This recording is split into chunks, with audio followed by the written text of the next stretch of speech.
Assalamualaikum warahmatullahi wabarakatuh. Perkenalkan, nama saya Aisyah, SGZ M Biomed. Saya adalah salah satu dosen tetap di Universitas Baitur Rahim Jambi yang berhomebaskan di program Studi S1 Ilmu Gizi. Pada kesempatan ini, saya akan mendeskripsikan salah satu mata kuliah yang saya ampu di program S1 Ilmu Gizi, yaitu mata kuliah Dietetik Penyakit Infeksi dan Defisiensi. Mata kuliah ini memiliki bobot 3 SKS yang terdiri dari 2 SKS teori dan 1 SKS praktikum, di mana mata kuliah ini diampu di semester 5. Di mata kuliah ini, saya mengampu bersama tim saya, Bapak Iswanto SKM MPH RD. Mata kuliah ini merupakan mata kuliah keahlian khusus bagi calon ahli gizi agar dapat memberikan pelayanan gizi yang paripurna bagi pasien di rumah sakit dengan berbasis Nutrition Care Process atau biasa disebut dengan NCP. Selanjutnya, pada kesempatan ini saya akan menjelaskan materi yang akan diajarkan di pertemuan ke-14 terkait dengan kekurangan energi protein pada anak atau gizi buruk, anemia, stunting ataupun wasting.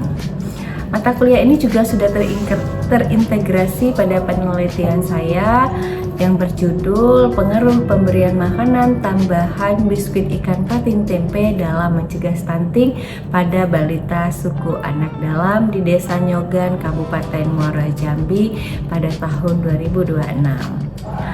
Selanjutnya, impact pada mahasiswa. Setelah mempelajari ini, mahasiswa diharapkan memahami hubungan antara penyakit infeksi, defisiensi zat gizi, dan gangguan pertumbuhan, khususnya pada stunting dan wasting. Mahasiswa mampu mengidentifikasi faktor penyebab dan dapat melakukan asesmen status gizi secara komprehensif serta menganalisis data antropometri, klinis, biokimia, dan konsumsi pangan sebagai dasar penetapan diagnosa gizi.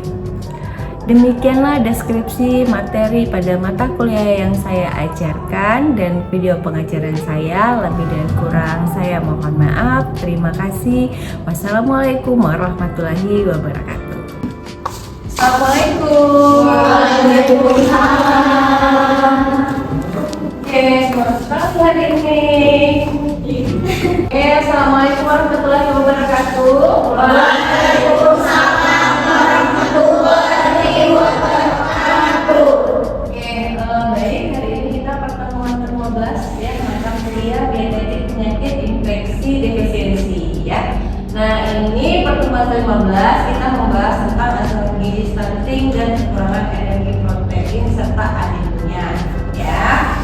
Nah, sebelum kita mulai, boleh berdoa dulu menurut kepercayaan masing-masing. Berdoa, silakan.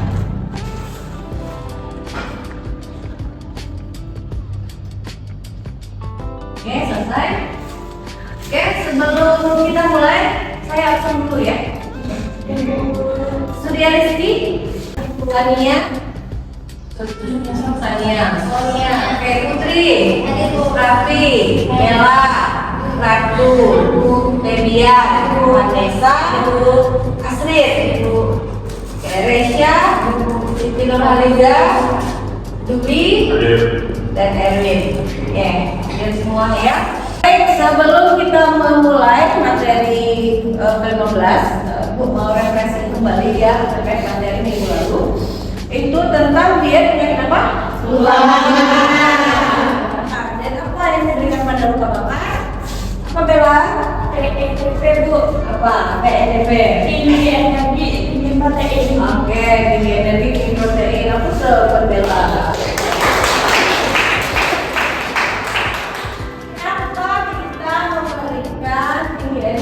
Protein pada luka bakar. Oke, Rudi. Karena tinggi protein dan tinggi energi dapat mempercepat perbaikan jaringan kulit yang rusak karena luka bakar.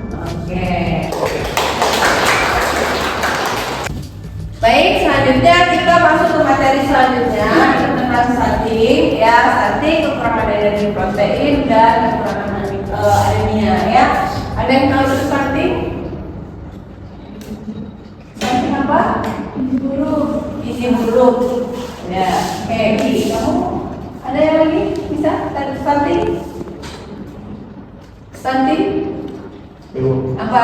tinggi badan di bawah usianya. Oke, tinggi badan di bawah usianya ya. Ada juga kekurangan energi protein ya, kekurangan energi protein ada yang tahu?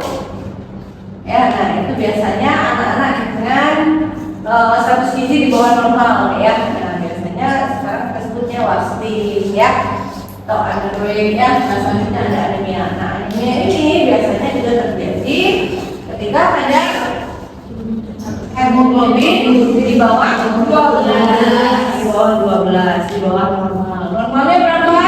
12 sampai 14 ya, normalnya. Oke, kita lanjut ya.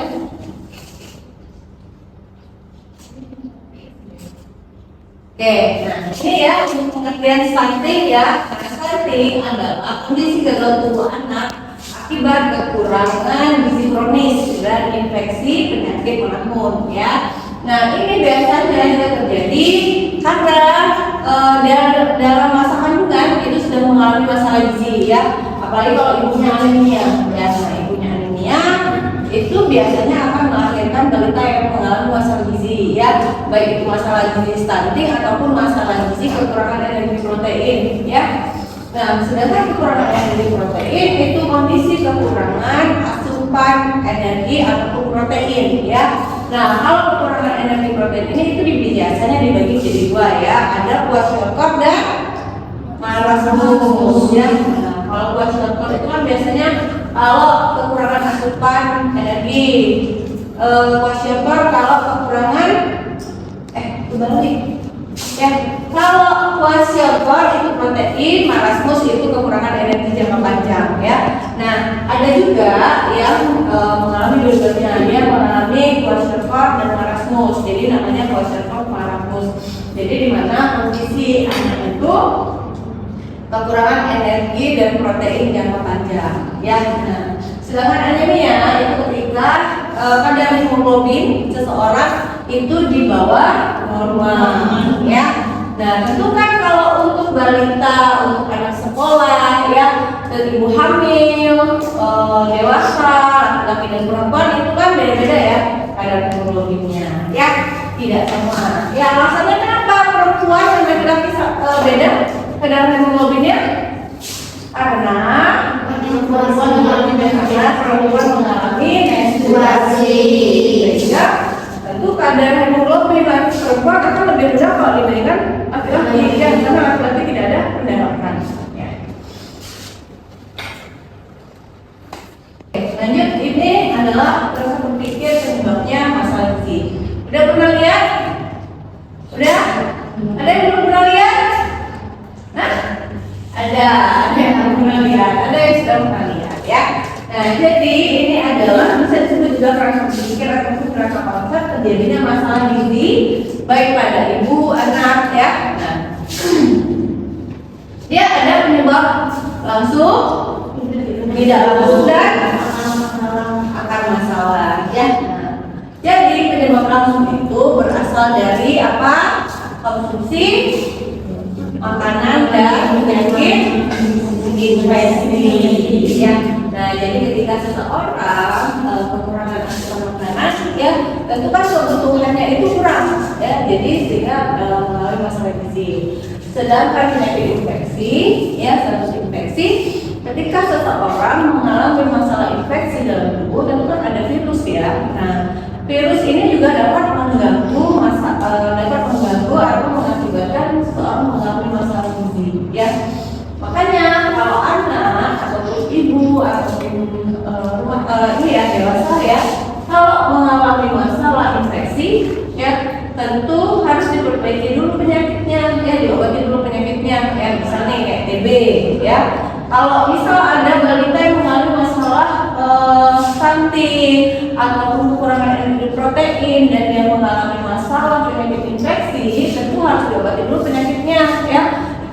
Supaya kita bisa memperbaiki status gizinya.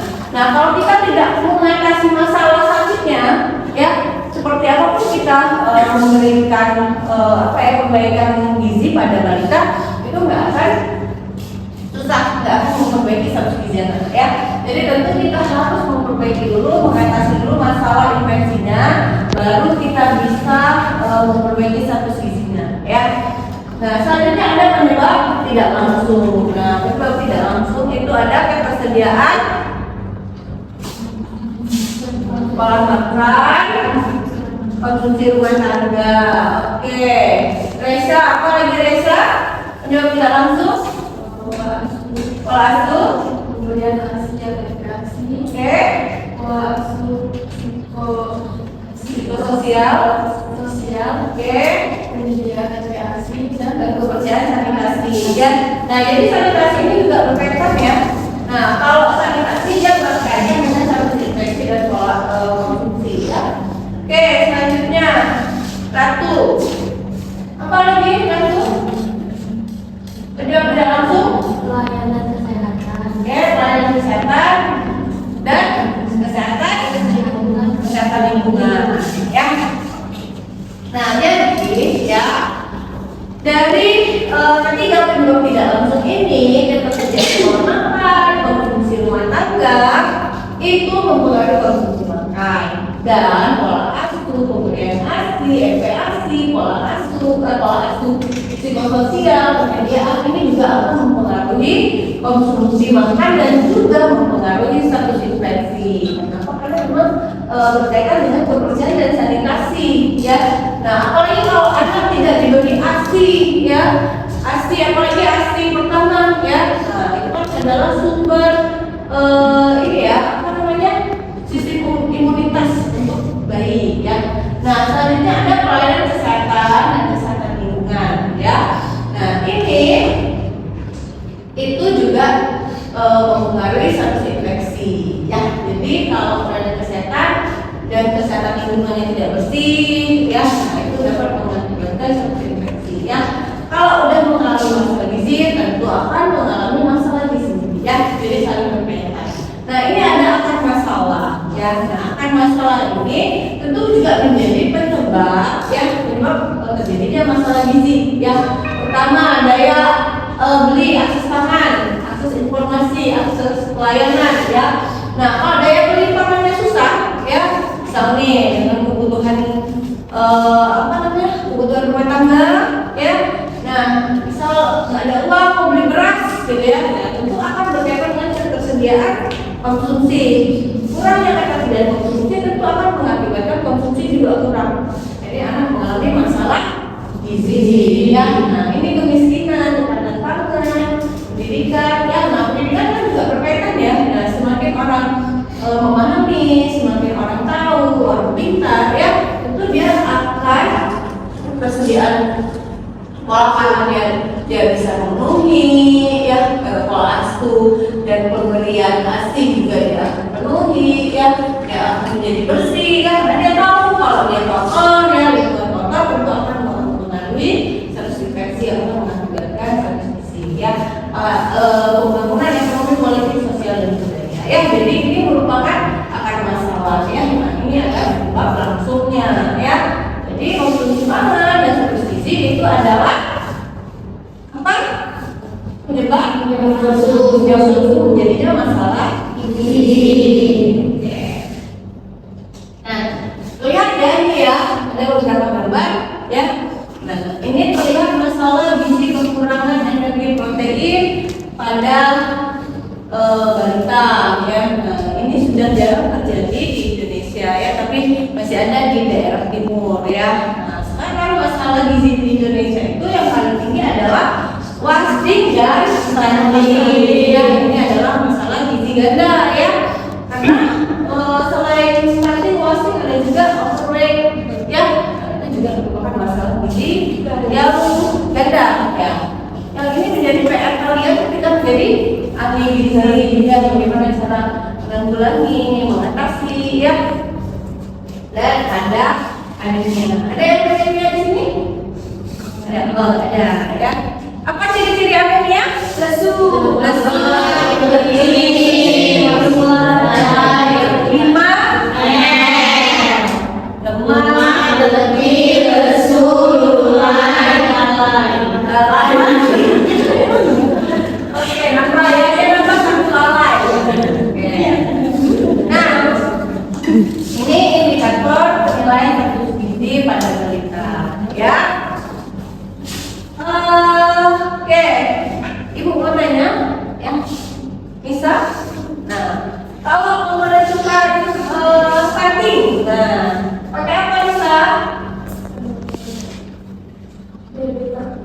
bebek, nah, bebek batu, ya. Kalau mau menentukan wasling pakai apa? Ada yang bisa? Bisa? Bebek per bebek. Kalau kita mau menentukan wasling. Nah, kalau menentukan overweight atau obesitas pakai apa? Pakai IMN yang berkumpul, ya. Nah, jadi ini adalah indikator atau untuk menentukan status gizi balita, ya. Jadi kalau orang dewasa kan kita cuma pakai IMN ya, gitu ya. Nah, tapi kalau balita kita lihat dulu, kita mau lihat apakah kita mau melihat dia underweight ataukah kita mau melihat dia stunting, wasting, ataupun kita mau melihat obesitas, ya. Nah, jadi ini indikatornya ada BB per U, ya, ada BB per U atau TB per U, ya. Kalau ini kan panjang badan per umur atau tinggi badan per umur, ya. Bagaimana cara kalau itu katanya nih, kalau untuk umur 2 tahun ke bawah itu diukurnya pakai apa? Panjang. Kalau di atas 2 tahun tinggi badan, ya. Lebih penting kan, ya.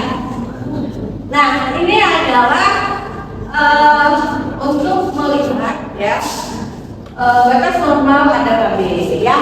Untuk anak usia 6 sampai 59 bulan, ya, ada usia 5 sampai 11 tahun, ya, ada 12 sampai 14 tahun, masa kehamilan, ya, terus ibu hamil dan laki-laki dewasa, ya.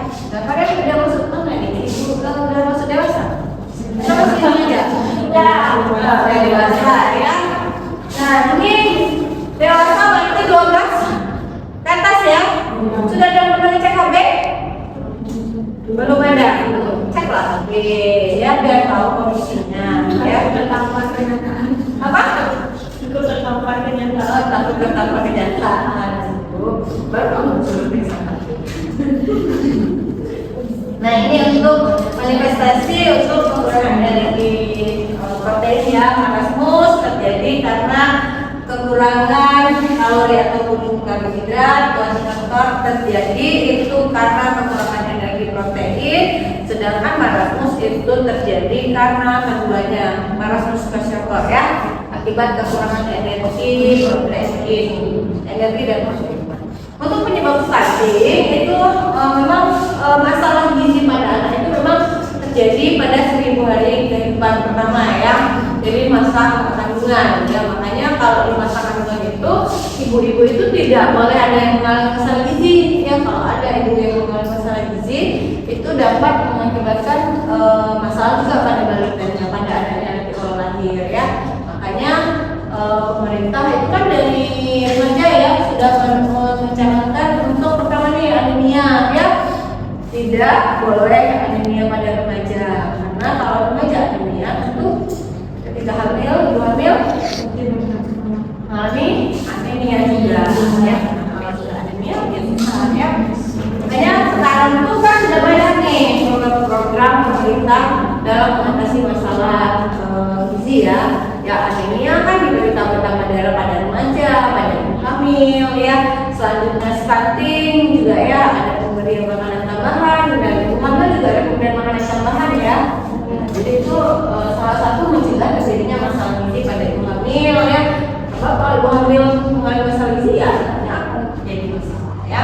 Faktor gizi ibu sebelum dan selama kehamilan, ya, ada gizi buruk kronis, budaya masyarakat, beberapa masalah dalam pemberian ASI, ya, kondisi air, sanitasi dan lingkungan, ya. Selanjutnya pola asuh yang kurang baik, terutama pada perilaku dan praktek pemberian makan, ya. Jadi kalau pemberian makannya asal-asalan aja, ya, itu asupan anak akan kurang, itu anak akan mengalami masalah gizi.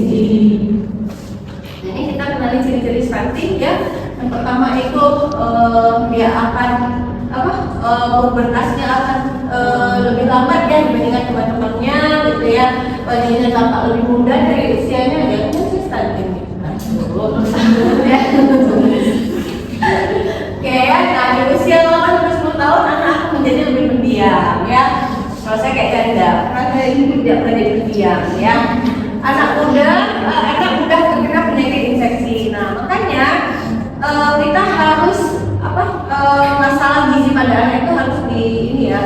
dibasmi ya. Karena apa? Karena ini tadi ya, selain anak akan mengalami terkena penyakit ketika dia mengalami masalah gizi, nah tentu akan ada dampak lebih panjang lagi ya. Nah ini dampak lebih panjang ya, dampak gizi terhadap kualitas manusia. Nah ini kelihatan atau mau saya jelaskan? Bisa ya. Oke, nah ini kondisi otak anak dengan gizi kurang karena dari infeksi ya. Tentu sel otaknya tidak sebanyak anak dengan gizi cukup ataupun anak sehat ya. Kenapa kita harus mengatasi masalah gizi pada balita? Karena kita akan berkaitan dengan SDM ya. Anak yang gizi kurang atau infeksi karena sel otaknya kurang, tentu untuk SDM akan rendah dan menjadi beban negara ya. Ketika anak dengan gizi cukup ya, tentu sel otaknya juga bagus ya, banyak ya. Jadi ketika sel otak banyak itu memori penyimpanannya juga bagus ya. Nah sama kayak HP ya. HP kalau yang memori 128 sama 1 tera kan beda ya.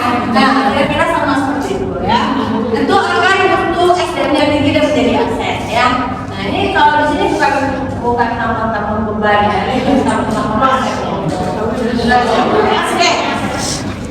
dapat masalah gizi ya, bukan nilai ya, ada jangka pendek dan jangka panjang ya.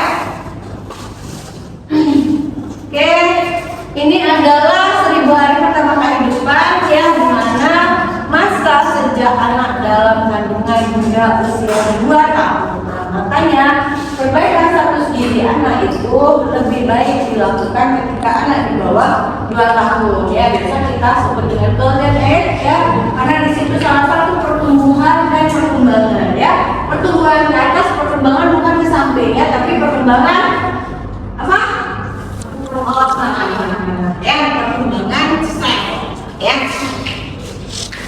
Oke, sampai di sini ada yang mau ditanyakan? Cukup. Oke, aman ya. Oke, selanjutnya untuk pertemuan selanjutnya saya beri tugas ya. Tugasnya silakan menyusun menu untuk sehari ya. Untuk sehari ya, untuk ibu hamil yang mengalami anemia ya, untuk balita kekurangan energi protein dan stunting. Jadi satu orang 3 kasus ya diselesaikan. Oke, tadi kita sudah membahas tentang materi pertemuan ke-15 ya, tentang apa tadi?